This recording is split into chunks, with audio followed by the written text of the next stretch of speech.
G'day everyone, this is another Footyology Match Dispatch. We're reporting on today's Port Adelaide versus Richmond game. And what a corker of a game it was. I think the first half today, probably the best half of footy I've watched this year. And in the end, a triumph for Port Adelaide, certainly franking themselves as very genuine premiership contenders and sitting proudly on top of the ladder with a 21-point win over the Tigers. Let's have a quick look at the scores and a big last quarter by the Power. They actually held Richmond scoreless whilst adding 3 goals for themselves to end up winners 13-15-93, defeating Richmond 11-6-72. Well, this was a great game. I thought it encapsulated everything that's fantastic about football in the modern era. That is, it was tough. There was certainly a lot of contested work and some brutal hard hits, but it was still pretty fast and attacking. Both sides really wanted to get the ball out in the open and score. And we just saw the best of both worlds, if you like. Certainly got off to a bang this game at the start.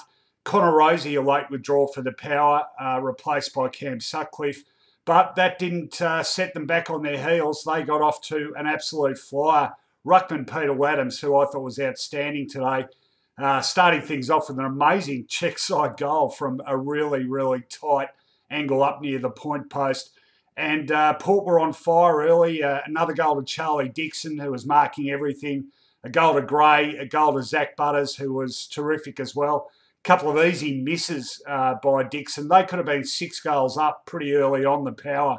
And of course, you give Richmond a sniff and you often pay the price. It looked like that might happen because the Tigers hit back pretty hard. A goal to Lynch, a couple of goals to Rewalt. One of them coming after a fantastic solo effort from Mabior Chol. Gee, he was good for the Tigers today as well, particularly early on. So after all that, the Power only led by 7 points at quarter time. Second quarter produced some real controversy. A couple of goals to Richmond, both of which should have been pretty obvious free kicks to Port Adelaide. The first when Dusty Martin pushed Tom Cleary into Jack Rewalt, who was mysteriously awarded a free kick for that. And then Jack himself being caught holding the ball, somehow not paid. And a Martin snap saw Richmond briefly hit the front. But a real maturity about the Power these days, and they steady, kicking the next 3 goals through Woodcock, Gray and Amon. Jake Arts, good little effort right on the goal line from him, brought the margin back to 9 points. More bad luck for the Power. Robbie Gray running into an open goal when the siren beat him. Absolutely would have been an open goal for him. An incredible half of footy, and the third quarter was pretty action-packed as well. Charlie Dixon kicked an amazing snap from the boundary line in the 3rd minute. Ollie Wines rove one from a boundary throw-in, and Port were back to a 21-point lead. Richmond hit back again. Arts kicked his second. Chol, who'd been shifted forward, took a couple of marks and kicked goals in quick succession. Sydney Stack then converted one, and Richmond had hit the front again.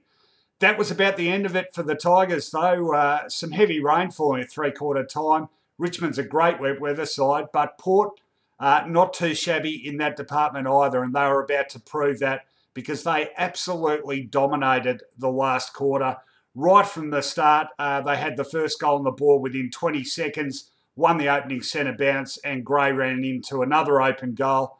Dan Houston kicked one from a snap.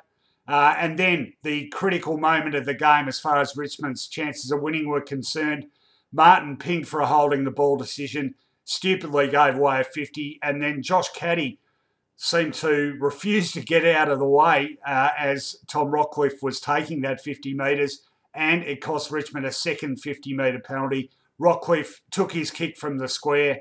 That made the difference, 17 points, and the Tigers never looked like it from that point on. In fact, in the last quarter, the inside 50 count was a staggering 19-2 Port Adelaide's way. They ended up overall with a 55-24 dominance in that arena, and they actually dominated just about all the statistical categories today. They won the clearances 41-22, centre bounce clearances 25. That is a massive advantage.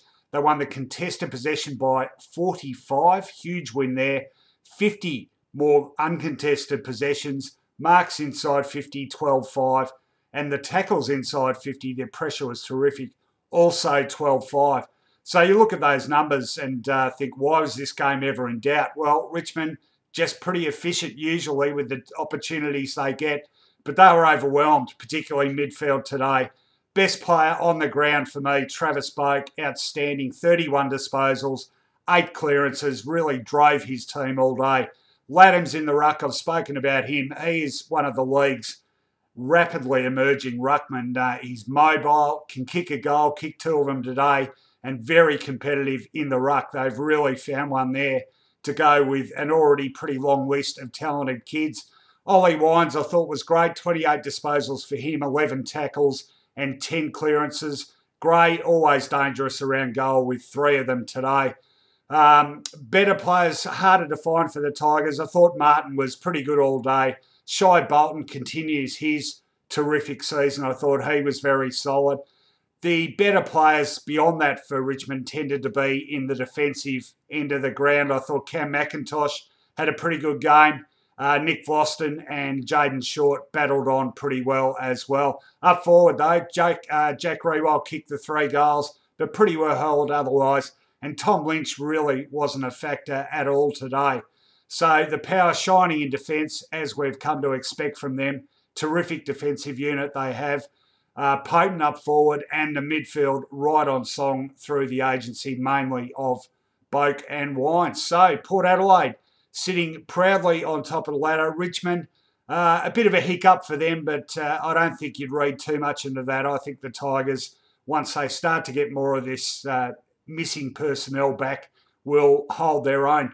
Let's hope that is indeed a finals preview, because if what most of this game served up, the finals are going to be a treat. That is another Footyology Match Dispatch. We'll catch you later.